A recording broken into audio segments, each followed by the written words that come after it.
Como receber as promessas de Deus? São 3 os estágios das petições feitas ao Senhor Deus, descritas no Evangelho de Mateus, capítulo 7, versos 7 e 8. O primeiro estágio se inicia com a própria oração verbal. Pedi, e dar-se-vos-á. Nesse estágio, é realizado o primeiro processo mental, no qual o pedido é realizado de maneira verbal, solicitando a intervenção de Deus, em uma necessidade, ou em alguma situação que está trazendo algum tipo de incômodo na vida da pessoa. Mas na maioria das vezes, as pessoas permanecem somente nesse estágio de petição. E por um longo período de tempo, continuam a repetir suas orações, clamando a Deus, num mesmo propósito, sem passarem para o segundo estágio: buscais e encontrareis. Como funciona essa segunda etapa? Analisamos que o povo de Israel clamou, pedindo libertação da escravidão.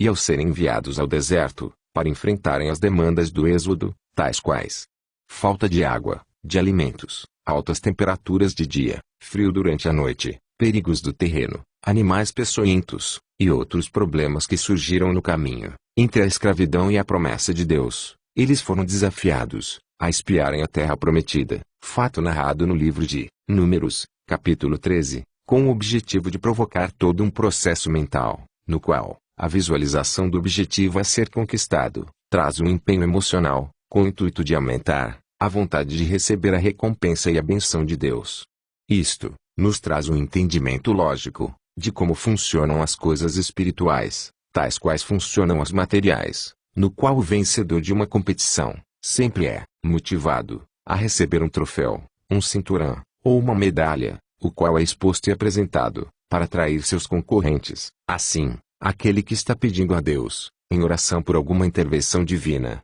deve buscar trabalhar esse processo intelectual e emocional, para a produção de ações, no âmbito espiritual, procurando sempre manter a visualização com o seu objetivo, para que assim, por meio dos sentidos, ocorra um processo do aumento da vontade de alcançar o resultado desejado, daquilo que nos foi prometido por Deus. Ao se cumprir esse processo de busca, de contato primário, de visualização com a promessa, surgem as inúmeras dificuldades sobre aquilo que se almeja receber da parte do Senhor, pois se faz necessário o exercício da fé, para que não aconteça, da mesma maneira que aconteceu com os 12 espias, dos quais 10 deles deram mais ênfase às dificuldades, à estatura dos anaquins, e ao poderio do povo cananeu, do que à produtividade da terra, ao tamanho do cacho de uva escolhido, às fontes das águas, e tudo aquilo que Deus havia prometido por meio da sua infalível palavra, que a terra era boa, e que manava leite e mel.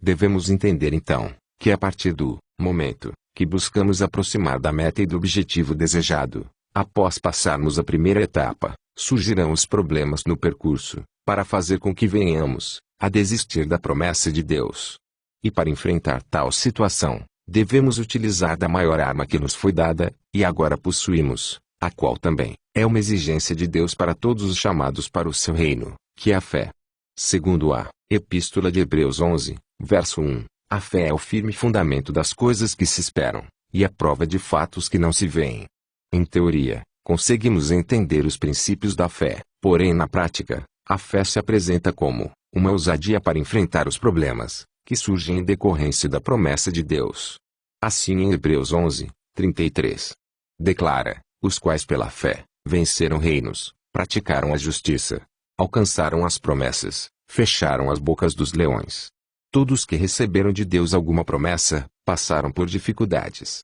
que se apresentaram, justamente em decorrência da manifestação da vontade de Deus. Abrão, ao receber a palavra de Deus, que nele seriam benditas todas as famílias da terra, teve que suportar o transcorrer do tempo, os longos anos que o separaram do cumprimento da promessa, a esterilidade do ventre de Sara, e o envelhecimento de seus corpos. José, ao ser revelado em seus sonhos, que ele seria posto em lugar de destaque, conseguinte, recebeu o desprezo, a inveja, os ciúmes e a ira de seus irmãos, sendo oprimido e vendido por escravo, onde ficou cativo, trabalhando, até ser preso em uma masmorra, por conta de uma injustiça e uma falsa acusação. Gideão, ao ser chamado como libertador de Israel, da opressão das mãos dos midianitas, teve que cortar o altar de Baal, e oferecer um holocausto ao Senhor, enfrentando os homens da cidade, que contenderam por conta disso, além de te ter convocado 32.000 homens, dos quais Deus mandou retornar 31.700 para suas casas,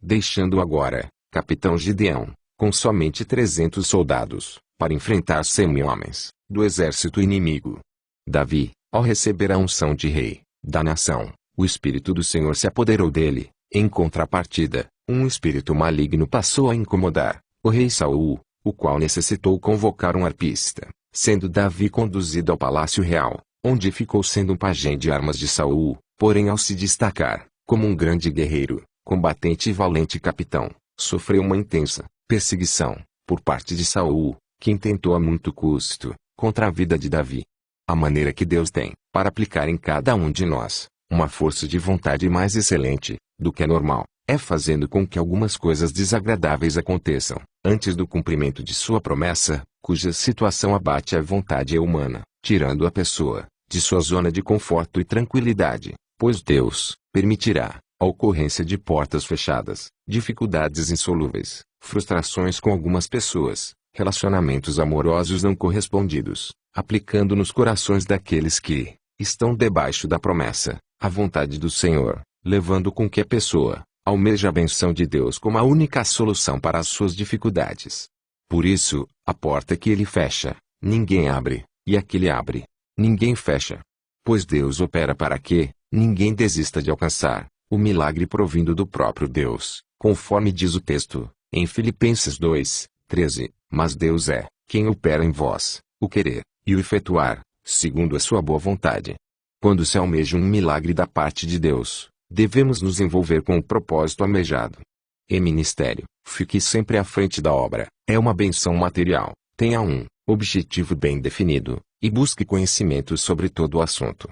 O que se entende com isso? Que se não fosse a intervenção da vontade divina, Davi jamais teria sido levado ao palácio, jamais teria visto as condições daquele lugar, jamais teria sido colocado como capitão, centurião do exército, e terminaria seus dias como pastor de ovelhas, fato este, que também aconteceria com todos os outros, com José, Gideão, Abraão, Moisés, e todos os heróis da galeria da fé. Por isso que a fé, na vida prática, é uma ousadia, para vencer todas as adversidades que se apresentam, diante daquele que está debaixo dos cuidados e da promessa de Deus. Continue firme, meu amado irmão, conforme Hebreus 10:23. Retenhamos firmes a confissão da nossa esperança, porque fiel é o que prometeu.